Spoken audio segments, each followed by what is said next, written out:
Hi, everybody. What's up? Hi, honey. Hey. How are ya? I'm all right. Yeah?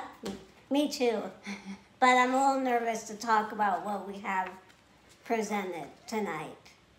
Yeah, it's more of a somber, Yeah. serious topic, but it needs to be talked about. Yeah.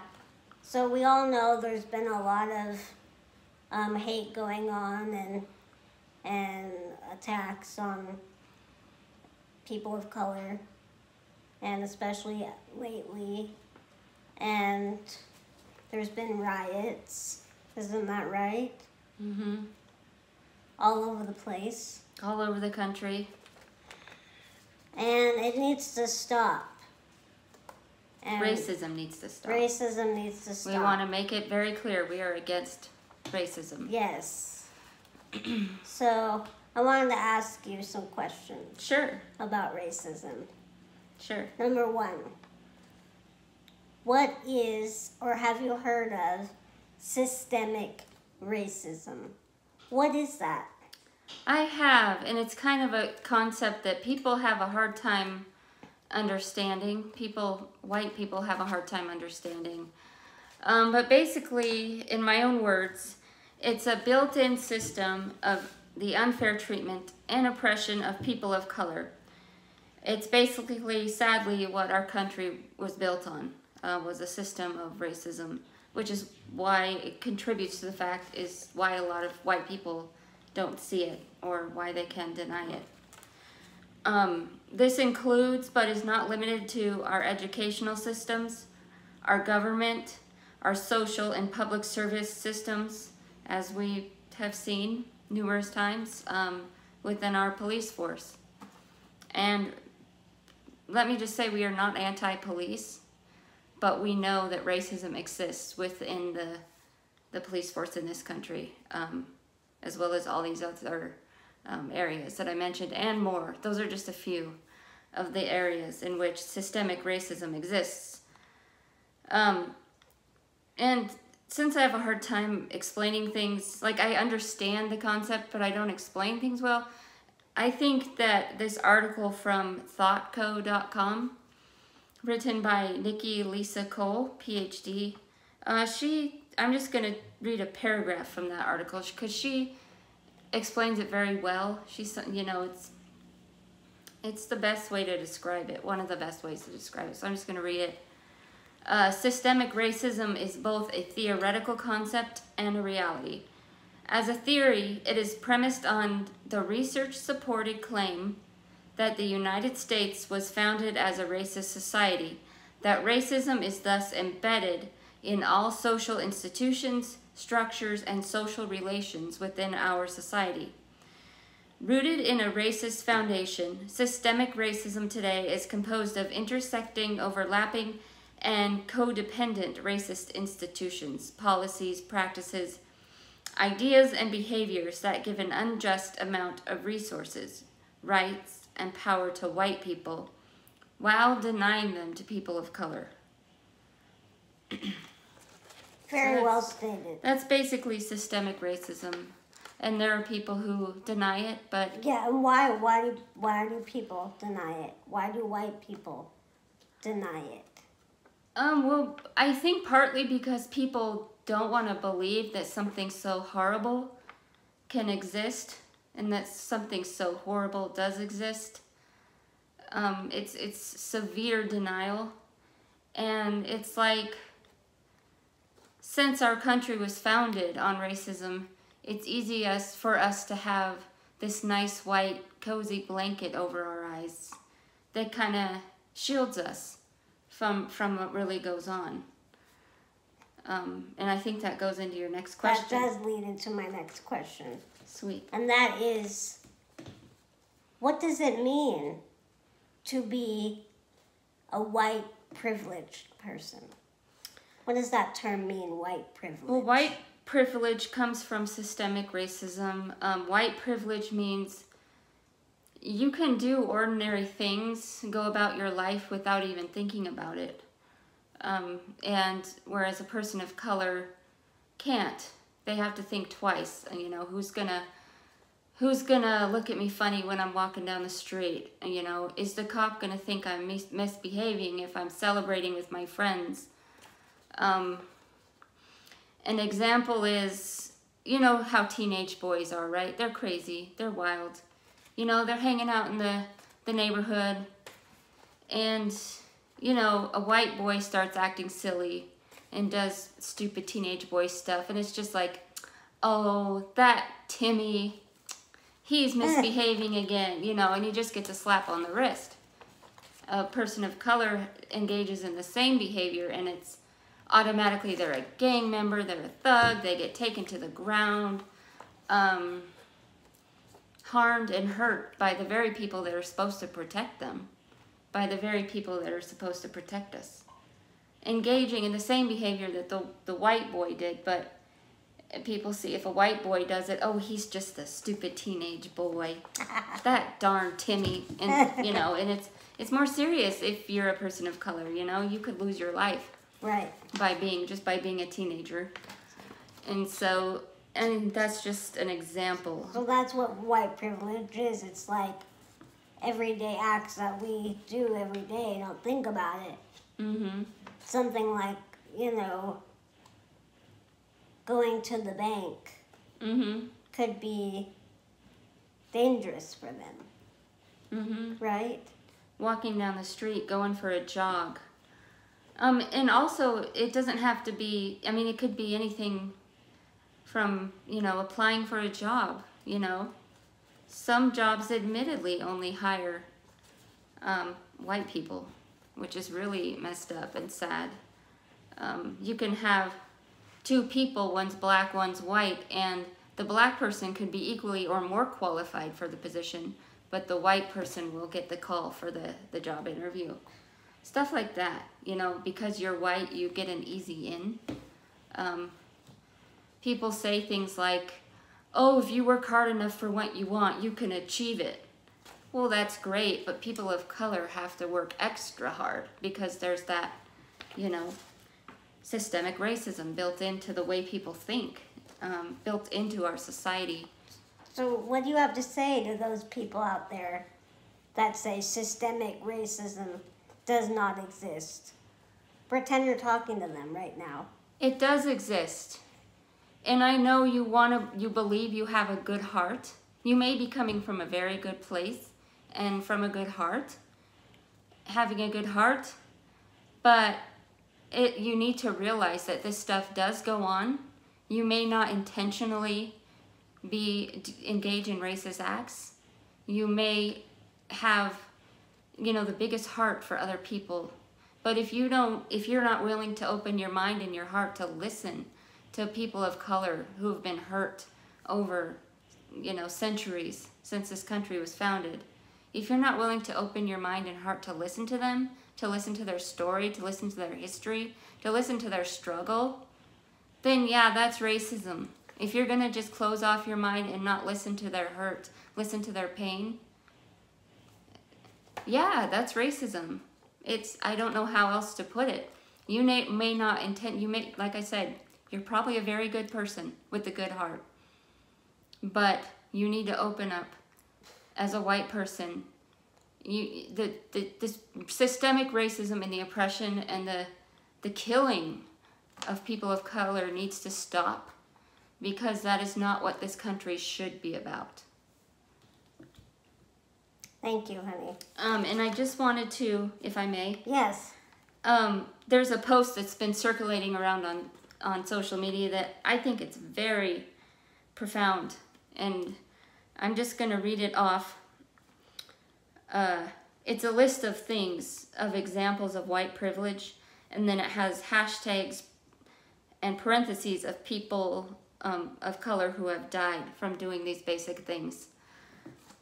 It says, I have privilege as a white person because I can do all these things without thinking twice about it. I can go jogging, hashtag Ahmaud Arbery. And I hope I pronounce these names right. Forgive me if I don't. I can relax in the comfort of my own home. Botham Shawn, Breonna Taylor, and a Tatiana Jefferson. I can ask for help after being in a car crash. Jonathan Farrell, Ronisha McBride. I can have a cell phone, Stephen Clark, or Stefan. Again, my apologies.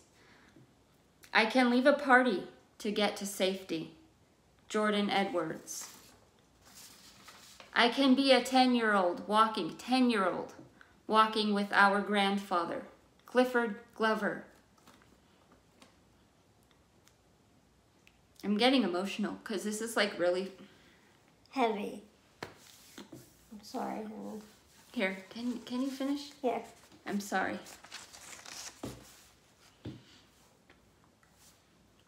I can decorate for a party, Claude Reese. I can ask a cop a question, Randy Evans.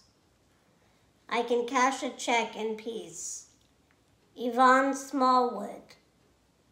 I can take out my wallet, Amadou Diallo. I can run, Walter Scott. I can breathe, Eric Garner. I can live, Freddie Gray. I can ask someone to put a leash on their dog when it is required in the public park we are in, Christian Cooper. I can be arrested without the fear of being murdered, George Floyd. White privilege is real, so we ask you to take a moment to consider a Black person's existence today.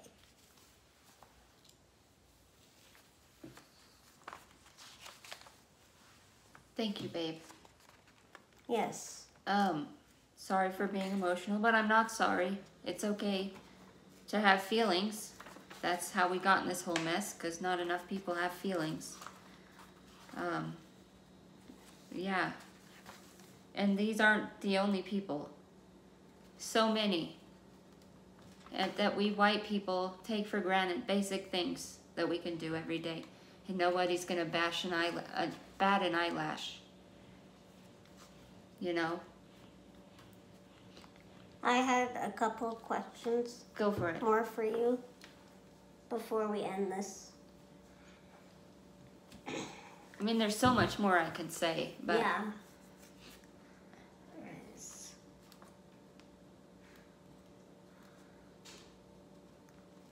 On here. I was gonna ask you, have you witnessed racism firsthand, like in person?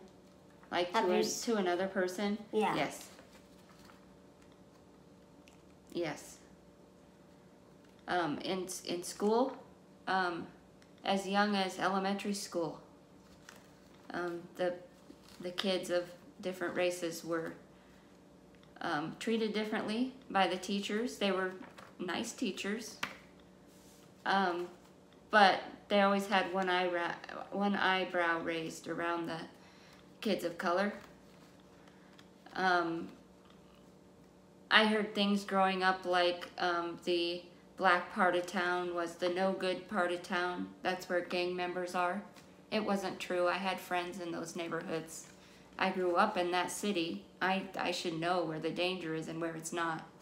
It wasn't in those neighborhoods where my friends were.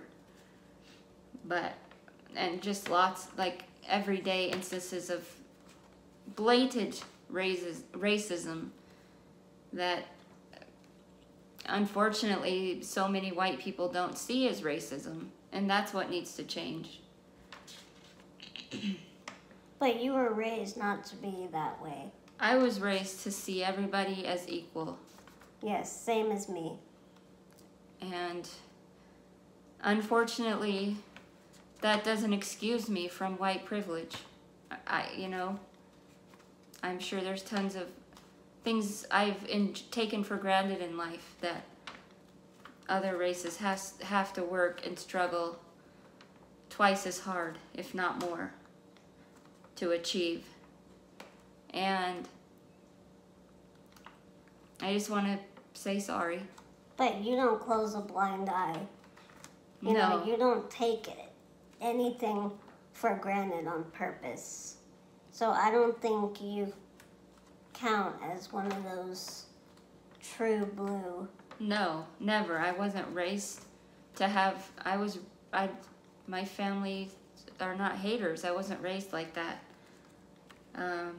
But we do all have a responsibility as white people, each one of us, to at the very least try to understand and try to listen to someone else's story. And don't just assume someone was. Another thing I hate is when a cop mistreats a person of color and then they say, oh, well, they shouldn't have resisted arrest. They should have listened.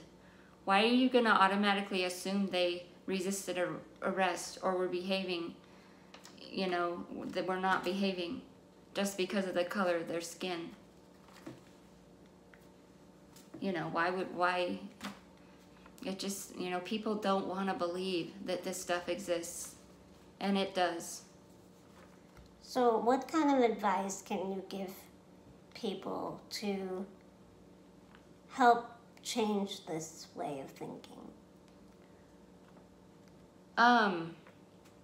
White people, just try to listen, try to understand. Don't immediately close off your mind and be like, oh, well, systemic racism doesn't exist. That's not true. They should have followed the law. They should have, you know, listened to the cop. They shouldn't have resisted arrest. Don't just automatically assume. You know, you need to receive information with an open mind and an open heart.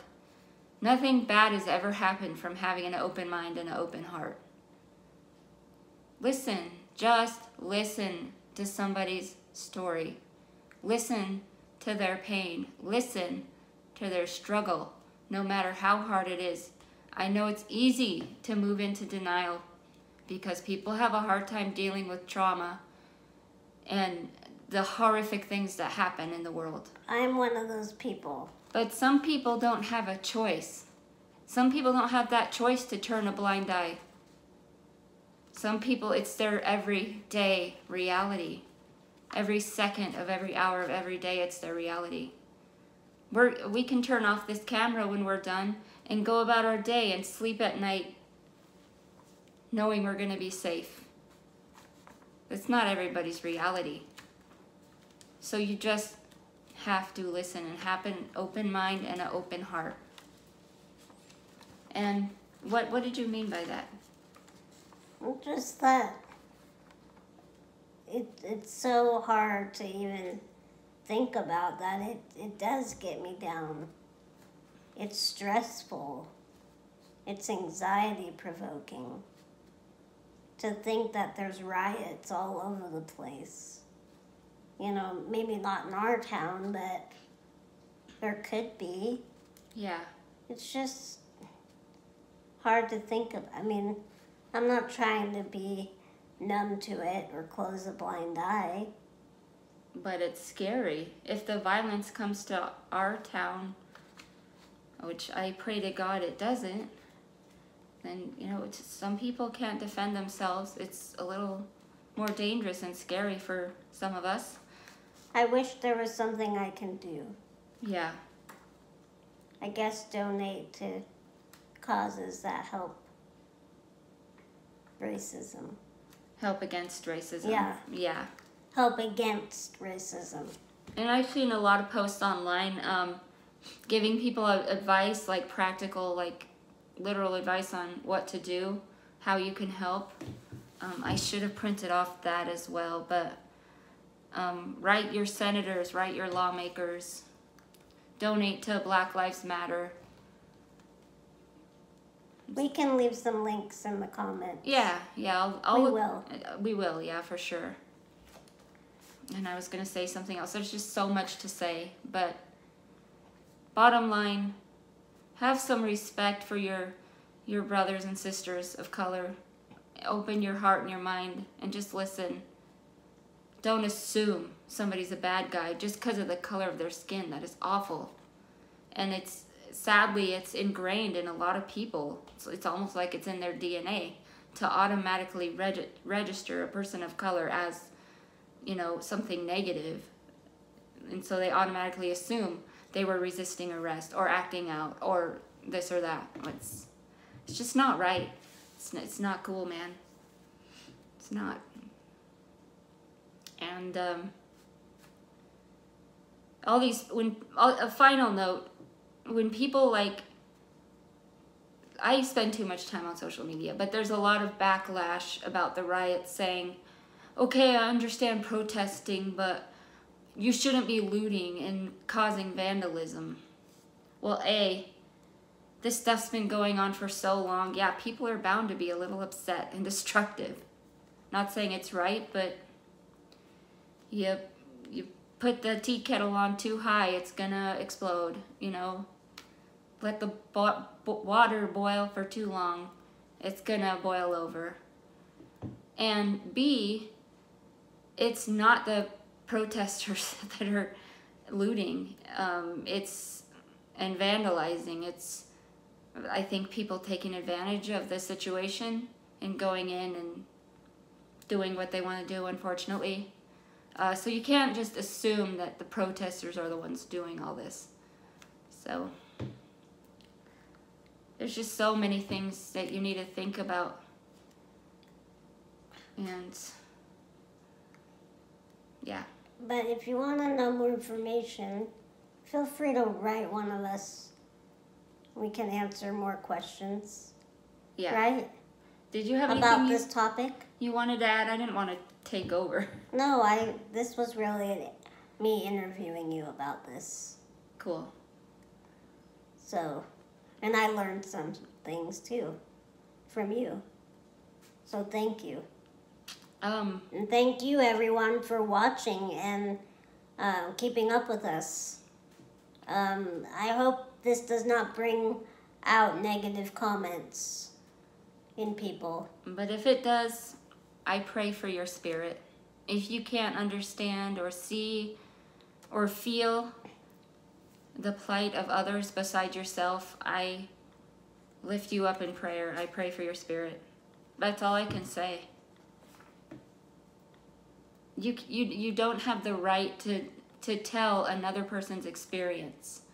Only that person knows their experience. You don't have the right to tell them, oh no, that didn't happen to you. How do you know? You weren't there, you're not them. So just don't be ignorant. And to people of color, we see you, we love you. We may not understand, we may never understand, but we stand with you. Yes. And I sit with you. Haley sits with you. All right, everyone. All right. Thank you for watching. Peace and love. Peace and love. Bye. Bye.